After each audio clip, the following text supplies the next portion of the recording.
This is our monthly September. We're in October, aren't we? Take you through the content box that we do with Wise Bartender, but also known as the Discovery Box. Well done. It's known as the Discovery Box. You'll notice that it's me and Lucy this week, not Anya and Ed. So we do hope that we will do a good job of this tasting. So for those of you who don't know, that the Discovery Box is a monthly subscription box where we get new products or some of our favourites, things that you might not have tried before, all into one box and get it sent to you from Wise Bartender for the cool price of $24.99. It's often full of lots of really interesting things. Good value, nice drinks. Well, it's like you're reading from a script. I know. And he's not. That's how he is. Then we do these live tastings to take you through the products. But even if you haven't got that subscription box, then there are some really interesting products here for you to learn about. And it won't surprise you to know that some of those this week are part of this month, are part of the sponsors of the festival. So we have Lyre's Pink London Spirit. We have Lindemans alcohol-free red wine. We've got Lucky Saint beer. We've got the new Guinness, a bit hard to get hold of at the moment. So I'm really pleased we've done that. And we've got some things to mix with them that we're going to tell you all about. You're welcome to ask us questions at any point through this broadcast, or that's my computer telling me that this broadcast should be happening now.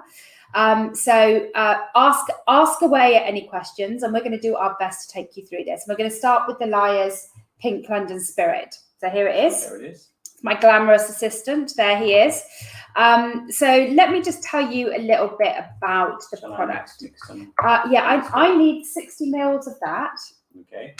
Oh, I forgot to get the soda out. I'm going to have to do that in a minute. So Lyre's Pink London Spirit is their new product. You might have seen we did a live tasting with them earlier this week on Instagram.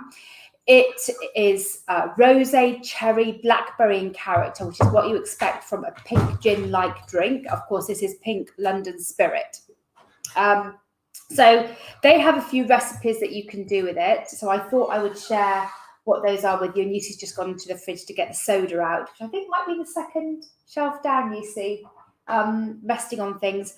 But just to give you a hint, it has got an incredibly fruity nose. I can smell, strawberries and raspberries and blackberries and dark fruits. And you can see here that it has a lovely pink colour, which is what you expect from a London gin. London pink gin, London Spirit, Pink London Spirit, Pink London gin-like spirit. I think there's a wrap there. So if you haven't opened it yet, do give it a go. We've got 60 mils here, which is one of these. If you've got a jigger, these are new things that I've learned, and then half of the little jigger on the other side. So and I'm going to make for you today a Classico. So a Classico isn't just a Pink London Spirit and tonic. It's making it more like a spritz, and we're using the Lyre's Classico.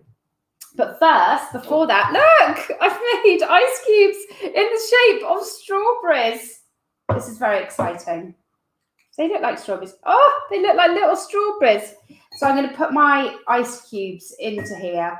I think I've made these with pure Pink London Spirit. It's going to make it for a very strong drink. I'm already just licking my lips, licking my fingers there, getting that taste of that bitterness that comes from a gin, some juniper and botanicals as well coming through there. That's really interesting. So I've got my strawberry ice cubes in my lovely Pink London Spirit. Other ice cubes are available. They are. And then we want 60 mils of Lyre's Classico. So about the same again as you just did, Lucy, if you could do that. Excellent, because Lucy drops things less than me and spills things less than me. These are famous last words.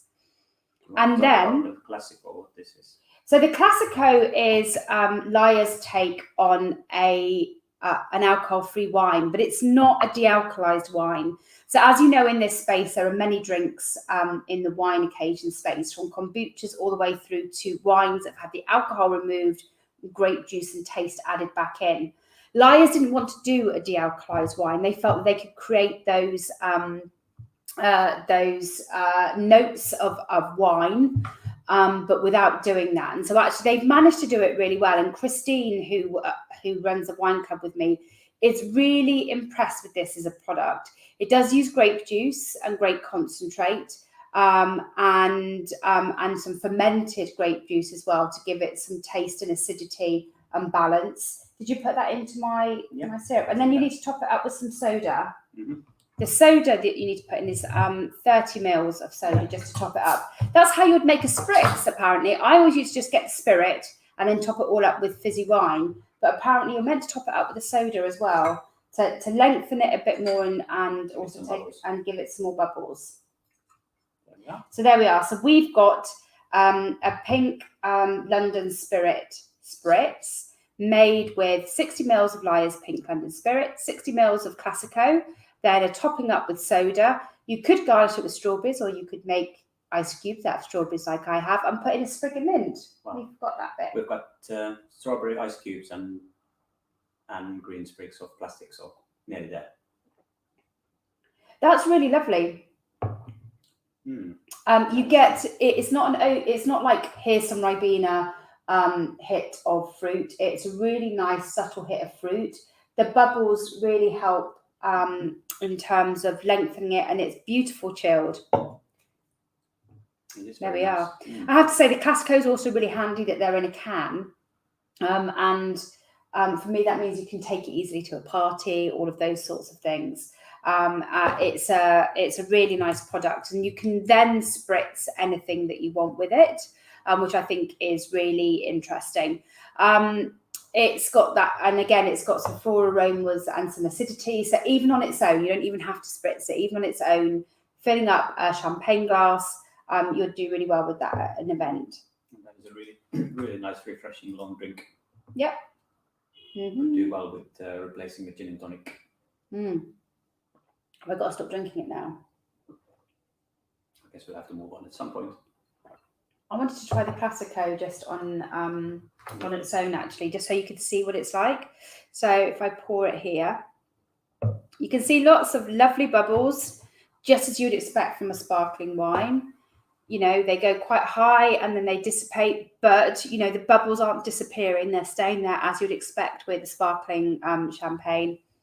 And like I said, slightly gooseberry on the nose, this, in terms of its aroma, and slightly fruity, which I really like. Give that a smell. What do you think? There's definitely some berries there. Wait. Big gooseberry. I think it's a very nice gooseberry smell. And nice floral. Like there's some honeysuckle going on here. And then again, actually, it's got a really nice viscosity to it, which is a very posh word for a bit of body. Sometimes alcohol-free wines can feel a bit thin and they don't hold very well, but this is really good. And like I said, it's a sparkling grape juice rather than a de-alkalized wine. But also, I've tasted sparkling grape juices before. You know, some of the ones in the supermarket, like Lyre and stuff. It doesn't taste like that. They've brought the dry. They've gone dry with it, and they've added in some acidic notes, so it's got a really nice taste to it. Yeah, like not a very dry sparkling wine. Sort of. Yeah. Half dry. Medium dry, that would be. Same thing. You can tell we're the reserve team, can't you, from Ed and Anya, who know their drinks perfectly. Speaking this too well. I don't think you can use that as an excuse. I can try. Okay, right. Well, I hope you're gonna enjoy those in your box. Do use the Lyre's spritz to make the Lyre's Classico to make all sorts of cocktails and concoctions. To make the Lyre's pink London Spirit, keep saying gin, as a gin and tonic mix, then just 60 cl of Lyre's. You'll notice that's more than you'd normally do with a gin. It's alcohol free, so, you know, just pour away. You can do a home pour if you like, which is whatever you think is appropriate, and then add 120 mils of tonic.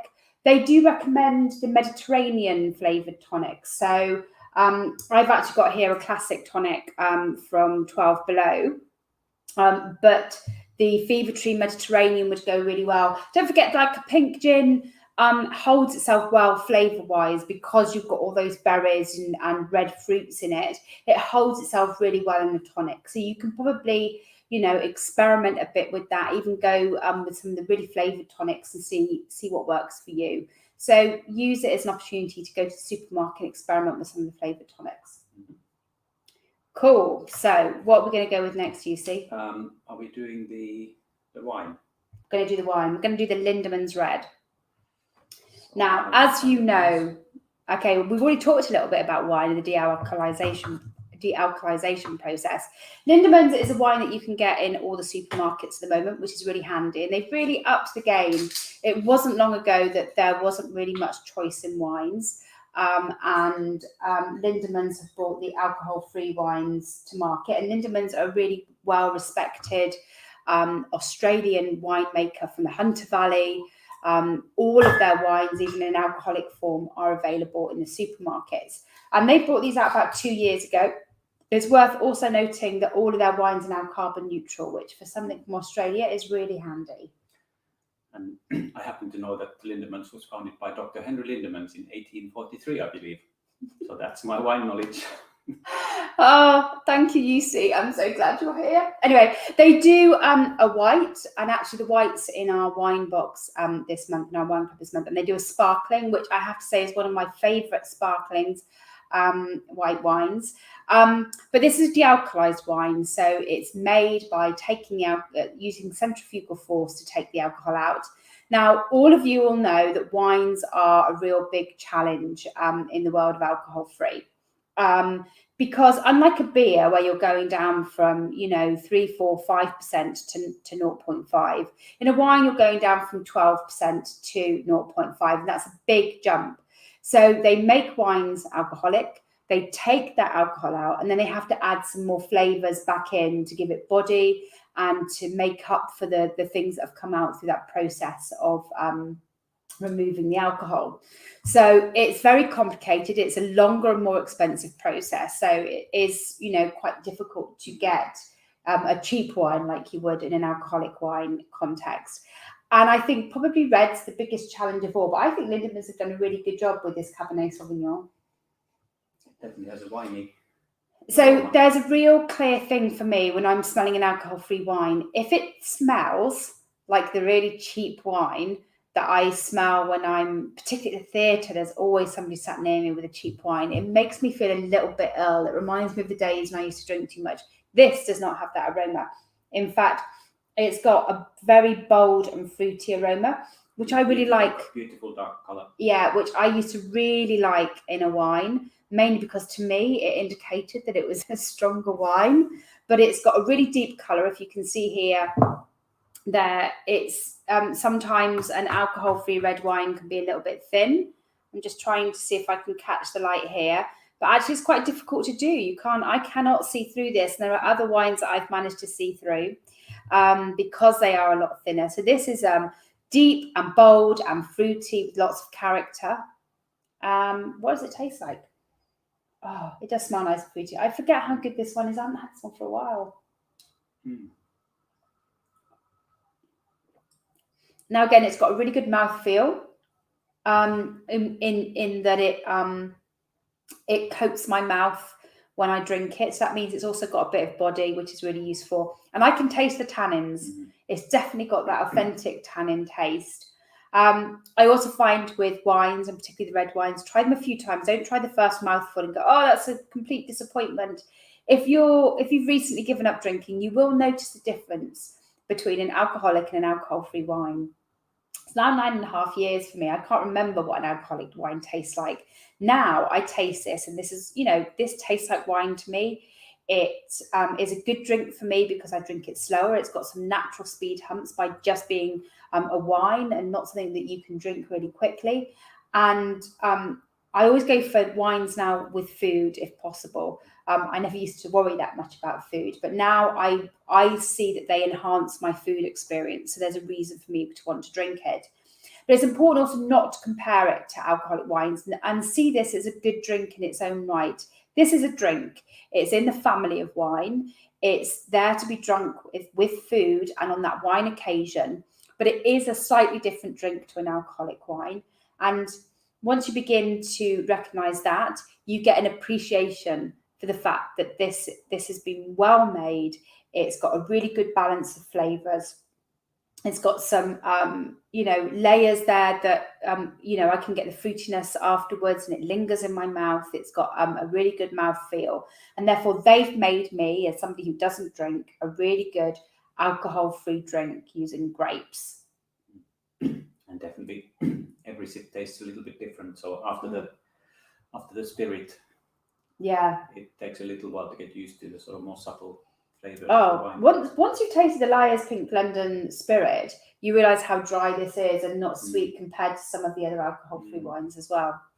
Sometimes they can load lots of grape juice and sugars back in the other way, and that can really make them feel very sweet and overpowering.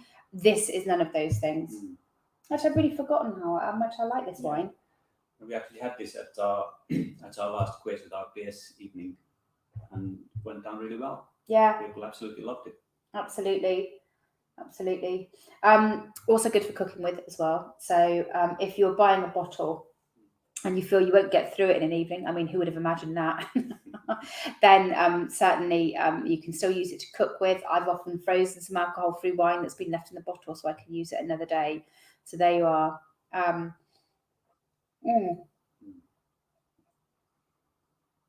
Gosh, after the day I've had, which has been a little bit stressful today, that's actually made me feel quite relaxed and homely. And it's dark outside now, and definitely winter's drawing in, and that's given me a really lovely, cozy feel. How's it for you, UC? It's very nice. Yeah, and I was just thinking there must be all kinds of foods you could pair this with really well. Yeah. I don't know what they are. Someone can tell us. Dream team here, people. We're learning. Excellent. So what we're going to go on to next? Right. Is it time for the beers then? Yeah, Lucky Saint. I'm going to run out of glasses again in a minute, I think. I've got that, yeah. Cool, brilliant. So this is Lucky Saint. You would have seen it before. Lucky Saint's been around a while. But this is in a can. And they are one of the festival sponsors too. But this is really exciting because it takes now I've got to know people who make alcohol-free drinks and the journey that they go through. It sounds like it might be really easy just to take the thing that's in a bottle and put it in a can. But I can tell you it's not that easy to keep the quality of the product and also to get it right and make sure the carbonation stays the same. And all of those things is a real challenge. And then just to add to that, you may know that in the world at the moment, in the UK at least, we have shortages of all sorts of things, and cans is one of them. I think partly because so many brewers have moved to can after lockdown, but also because of driver shortages and all of those things. So hooray for Lucky Saint to get their product into a can. You may see this around an awful lot now. It's one of the best-selling alcohol-free beers of all, isn't it? Yeah, and I've noticed it definitely in all kinds of places recently, bars and restaurants. Yesterday we went to Whitstable and we went for fish and chips on the front, and they had Lucky Saint. We go to Honest Burgers, they have Lucky Saint. We walk past bottle shops and small delis, they've all got Lucky Saint. And that's really well deserved, isn't it? Because it is a really good lager. Now, if you're not a beer drinker, if you're like me, who's somebody who would have touched the spirits and gone for the wines whenever you were somewhere, and I was a cider drinker as well, then do try and reappraise beers now that you're alcohol free. I wasn't into, there was many other forms of alcohol around, so I wasn't that worried about beer. I was happy to leave that to other people.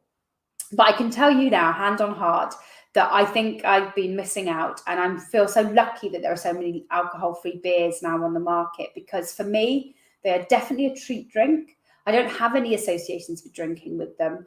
I find them nice to share. A can is actually a really good size for me to share with somebody else. But also, again, they've got a bitterness.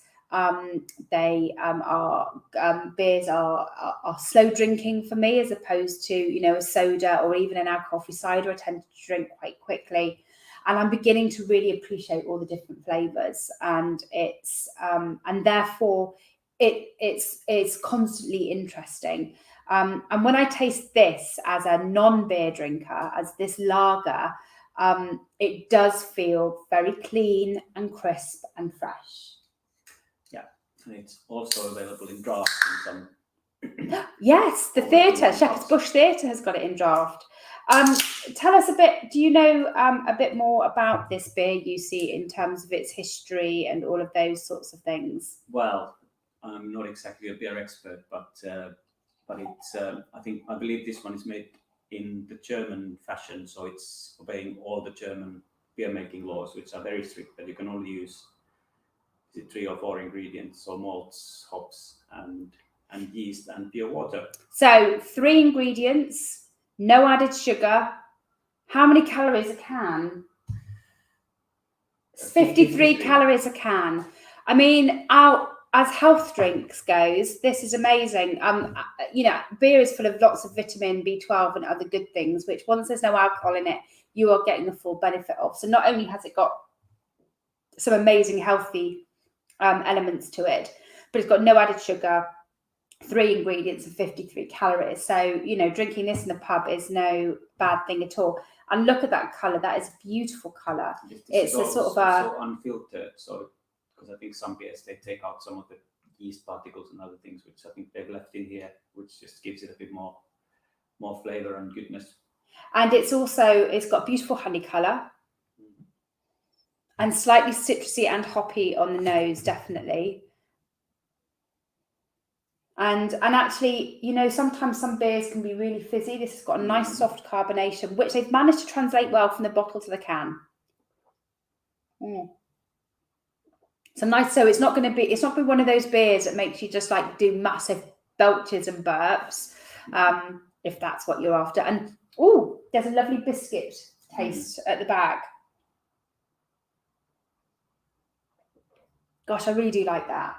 And for those of you who don't like beers, because sometimes they can be really bitter and a little bit too much at the back of the throat, this is not like that. This is actually quite subtle. So again, it's not sweet. It's dry, biscuity, with a slight bitterness, but no more than you'd expect from, I guess, a cup of coffee. It's got a bit. That's probably even more bitter. I don't know. I don't drink coffee, but it's only a very light bitterness, which actually is really lovely. Basically, if you've never really drunk beer before, I'm highly recommending that you try it. That's basically what I want to say to you. And you may think you don't like it, but give some different styles and different types a go. They all are very different. There are some I wouldn't even touch, because they're just not right for me. I do like some sours. I don't like other sours. But the fun for me is now experimenting with what I like and finding what I like, and then knowing that there are things like this around that are just great for drinking at any point of time and day, and are always really reliable. And the great thing about these things is that you can find them in almost every pub and bar in the UK now. Yeah. There's at least one. There'd be one good alcohol-free beer. This is lovely. Yeah, this is very highly rated by people who know a lot about beer. And just remember, you learn to like alcohol. You can learn to like other things. Your taste buds will change over time if you're changing your drinking. So take some time, you know, keep some in the fridge, go back to them at different points a day, try different drinks with food, try them on their own, try them when you're with other people. They will all come into their own in very different ways, and you'll begin to find the drink that you like the most. And you might not like it at the start of changing your drinking, but a few months down the line you will. And I can tell you that with the alcohol-free wines, that's definitely the case for me. Well, I have to say there weren't very many alcohol-free wines about when I gave up drinking. So yeah. And if you're swapping from alcoholic beer to alcohol-free beer, then this is, you can't really tell the difference. Basically, we know lots of real ale buffs, and they love this. Lots of members of Camera and all sorts are big fans of this. Right, you see, we've got one more drink to go. Very special guest today. All the way from Ireland. That's a really bad accent. I apologise. I have Irish heritage, if that helps. This is the new Guinness Zero, and you may or may not be able to find it. I believe that the coverage of this at the moment is still rolling out. So some people have it and some don't. And I know that Anya was actually really excited to want to try this with you because she wanted to see how they'd put it in the can and if they'd given it the same treatment as the alcoholic version. So what I can tell you is this, that Guinness itself is famed for its rich flavour and velvety texture. And that comes from adding the nitrogen to the beer alongside the usual carbon dioxide. And that's what creates that smoky, smooth texture. So have they managed to translate that to their Guinness? Well, you need to know. Well, first of all, I wanted to do this. I can hear the widget they have in the bottom. It's what they use to dispense it with. What's it called, you see? I can't remember what it's called, but it basically creates... It is a widget though, isn't it? It's like a little ball in Guinness cans. It's a little thing that floats in there. It's like a ping pong ball and it's got a hole in it, so it's hollow. And it helps create that Guinness experience that you would normally get on draft. And funny enough, I was speaking to Fawn at the Virgin Mary Bar in Dublin, and he says that they've got a dispensing system that uses this can as the keg. So there's something that goes on top and helps dispense it, which is really interesting. But what you need to know is that it has got the widget that it is in a normal Guinness. And so therefore you should expect that it feels like any other Guinness that you pour at home. Okay. I think it's their micro draft that they've been testing out in... Woohoo! If you could hear this now, I feel like we've just... It's definitely whizzing. Are you not meant to be opening it a bit more? Yeah. I am. Just careful not to spill it everywhere. Everywhere. It definitely sounds like I've just opened the door on Starship Enterprise. That's what happened there. I will show this because it is really doing that Guinness thing of creating that foamy. Where it starts here and it slowly clears upwards. Gosh. Obviously, you don't normally have it in a stemless wine glass, but that's what it's slowly doing. It's slowly clearing up, so it gives you that brilliant head. Now, stouts, everybody. I know they can divide opinion. I was never particularly a fan of Guinness, but I am now a fan of stouts. So, like I said, I never had really drunk them. Occasionally, I'd have a mouthful of somebody's Guinness, and it was always horrible, and I didn't understand it. It tasted like spoons. But I have grown to like stouts, particularly because they go really well with chocolate. Who knew? And also that there are some that are really deep and complex and malty and lovely. And so what you would expect from a Guinness, if it was alcoholic, is a malty coffee aroma. Mm-hmm. That is certainly what you get. And you would expect to taste it's well balanced, bittersweet, roasted malt flavour with maybe some chocolate and coffee notes. So is this what you're getting, you see?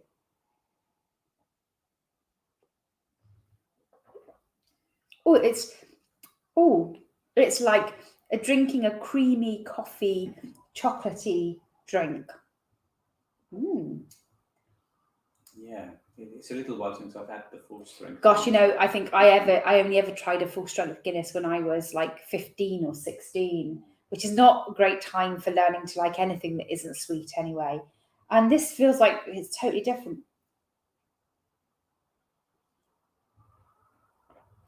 I think they've managed it. This is absolutely amazing. It's just velvety and creamy. If you've got that in a pub, you would not be upset. It would look like you were having a full strength Guinness, but you'll be able to enjoy all the things that are really great about Guinness. If you're not a stout drinker, you don't have to drink a whole can. Again, we're sharing a can, and that might be enough for me. I'm happy to have it in a wine glass. Don't tell Guinness. And have that as my dessert wine, basically. This is a slightly bigger can. This is 440 milliliters, and this was 320. Yeah. So but what Guinness are doing with this one, unlike Lucky Saint, is they have made it a full strength Guinness, and then they've removed the alcohol with cold vacuum distillation, which means that they can remove all the alcohol without the heat, so they don't damage the flavours. So this is a de-alkalized beer. And this is actually 0.05% ABV, so they've managed that body with 0.05. You can sometimes notice the 0.5% of alcohol in the product. It gives a little bit more body, a little bit more structure, a little bit more taste. It helps enhance the flavours, because basically that's what alcohol does. That's why actually full strength alcohol can be incredibly cheap, because it's just making some sugar and stuff taste nice. But for them to have got this down to 0.05 and then be able to have this body, this head, this depth of flavour is amazing. By Jove, I think they've done it. Yeah, it's definitely been popular with our community members who've managed to get hold of this. I don't think I've heard a bad word said about it. No, and again, like I say, if you're not a regular stout drinker or you've not drunk beers before, don't dismiss these drinks out of hand. You need to see them anew with fresh eyes, and not see them by the old tropes that you may have done, like, oh, this is Guinness is for men in pints, and for, you know, and wine is with meals. But decide that these are all just drinks. These are good drinks that are packed full of flavour, designed for an adult palate, and I want to give them a go, right? And then, so suspend what you knew about drinks and see all of these with fresh eyes. Yeah, because I guess with any drink you have to learn to understand them and like them, and appreciate the finer things about them. And try them in different contexts, with different things, with different people, at different places, with different foods, and then see what really floats your boat.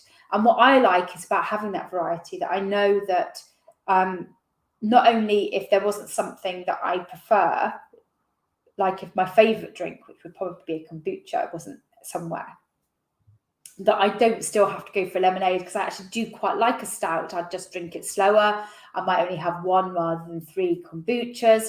I might have to force myself to have it with a dessert. Oh, terrible. You know, and I can still have a really good evening.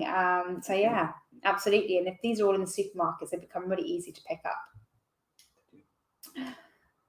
Is that it? We've got fewer bottles this month's box because we have big spirit and wine bottles. So that was the menu. That's it. I hope you've enjoyed this tasting with me and Lucy. I promise that regular service will be resumed next month. Like the Prime Minister, the important people are away on holiday right now. So they will be back. We will have some more exciting boxes coming up, and as always, we'd really appreciate your feedback. Our aim is to try and give you a taste of some new things you wouldn't have necessarily tried before, to challenge you to try new things, to share some of our favourites, but also to let you know what's new on the market. So I hope we've done that job as well. So we've got some leftovers to polish off. Yeah, we do. Excellent. Tough job, but somebody's got to do it. And you managed to get through the whole of this session without saying the words malty or hoppy. I know. I'm tempted to say that this has all the malts and the hops in the right place. This is why we employed Anya to help us write about drinks, because she's so good at it, and that's what we used to say. So anyway, over and out for now.